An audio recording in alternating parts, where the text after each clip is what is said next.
ಎಲ್ರಿಗೂ ನಮಸ್ಕಾರ. ಇವತ್ತಿನ ಎಪಿಸೋಡಲ್ಲಿ ನಾವು ಅವಲಕ್ಕಿದು ಒಂದು ರೆಸಿಪಿ ಮಾಡೋಣ ಕ್ವಿಕ್ಕಾಗಿ.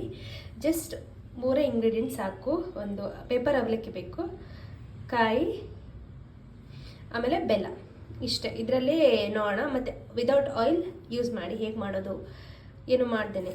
ಸೊ ಇದರಲ್ಲಿ ನಾನು ಏನು ತೊಗೊತಾ ಇದ್ದೀನಿ ಅಂದರೆ, ಇದರಲ್ಲಿ 2 ಕಪ್ ಅವಲಕ್ಕಿ ತೊಗೊತಾ ಇದ್ದೀನಿ.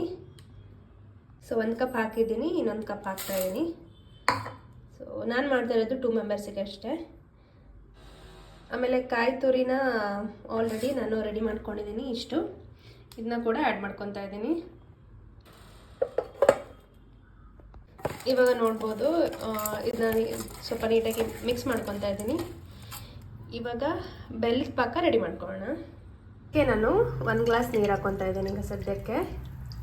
1 ಗ್ಲಾಸು ಬೇಡ ಅನಿಸುತ್ತೆ, ಇಷ್ಟು ಸಾಕು. ಬೇಕಾದ್ರೆ ಕಮ್ಮಿ ಹಾಕೋಬೋದು ಇದಕ್ಕಿಂತ. ಮತ್ತು ನಾನು ಇವಾಗ ಒಂದು 2.5 ಚಮಚ ಬೆಲ್ಲ ಹಾಕ್ಕೊತೀನಿ.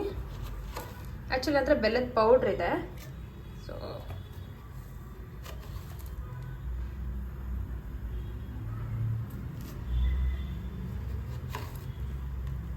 ಎಷ್ಟು ಸಕ್ಕರೆ ಬೇಕು ಅದ್ರ ಮೇಲೆ.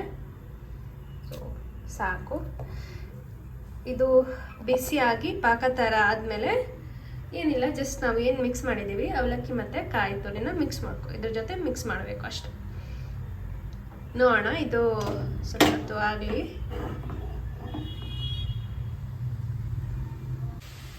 ನೋಡ್ಬೋದು ನೀವು ಹೇಗಾಗ್ತಿದೆ ಅಂತ. ಸೊ ಓಕೆ, ಇದು ರೆಡಿ ಇದೆ. ಸೊ ನಾವು ಇವಾಗ ಏನು ಮಾಡಬೇಕು ಅಂದರೆ, ಜಸ್ಟ್ ನಾನೀಗ ಹೈ ಫ್ಲೇಮಲ್ಲಿ ಇಟ್ಟಿದ್ದೆ, ಬಿಕಾಸ್ ಸ್ವಲ್ಪ ನೀರು ಜಾಸ್ತಿನೂ ಆಯ್ತು ಅನ್ನೋ ಅನಿಸ್ತು ನನಗೆ.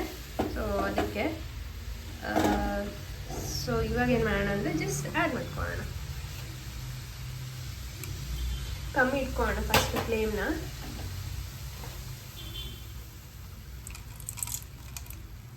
ಮಾಡ್ಕೊಂಡು ಸೊ ನಾನು ಆ್ಯಡ್ ಮಾಡ್ಕೊಂಡಿದ್ದೀನಿ. ಜಸ್ಟ್ ಇವಾಗ ಏನು ಮಾಡಬೇಕಂದ್ರೆ ನೀಟಾಗಿ ಮಿಕ್ಸ್ ಮಾಡ್ಕೋಬೇಕು. ಸೊ ಅಷ್ಟೇ, ರೆಡಿ ಆಗುತ್ತೆ. ನೀಟಾಗಿ ಮಿಕ್ಸ್ ಮಾಡಿಬಿಟ್ಟು ಹೇಳ್ತೀನಿ. ಓಕೆ, ಇದು ರೆಡಿ ಆಗಿದೆ. ನೀವು ಕಲರಲ್ಲೇ ನೋಡ್ಬೋದು, ಅಷ್ಟು ನಾನು ಬೆಲ್ಲ ಹಾಕಿಲ್ಲ, ಅಷ್ಟು ಕಲರ್ ಬಂದಿಲ್ಲ. ಸೊ ಸ್ವೀಟ್ ಜಾಸ್ತಿ ಬೇಕಂದರೆ ಜಾಸ್ತಿ ಬೆಲ್ಲ ಹಾಕ್ಕೊಳ್ಳಿ. ಕೆಲವರು ಶುಗರ್ ಕೂಡ ಹಾಕೋತಾರೆ, ಬಟ್ ನಾನು ಬೆಲ್ಲ ಹಾಕಿದ್ದೀನಿ ಇಲ್ಲಿ. ಅಷ್ಟೇ, ಇದನ್ನ ಸರ್ವ್ ಮಾಡೋಣ. ಓಕೆ, ಸೊ ರೆಡಿ ಆಗಿದೆ. ಸಿಂಪಲ್ಲಾಗಿ ಜಸ್ಟ್ 3 ಇಂಗ್ರೀಡಿಯೆಂಟ್ಸ್ ಯೂಸ್ ಮಾಡಿಕೊಂಡು ಕ್ವಿಕ್ಕಾಗಿ, ಐ ಥಿಂಕ್ ಕಾಯಿ ತುರಿ ಸ್ವಲ್ಪ ಆಲ್ರೆಡಿ ತುರ್ಕೊಂಡಿದ್ರೆ just 5 minutes, not even 5 minutes ಅಷ್ಟು ರೆಡಿ ಆಗುತ್ತೆ. Thank you for watching. Please subscribe to my channel.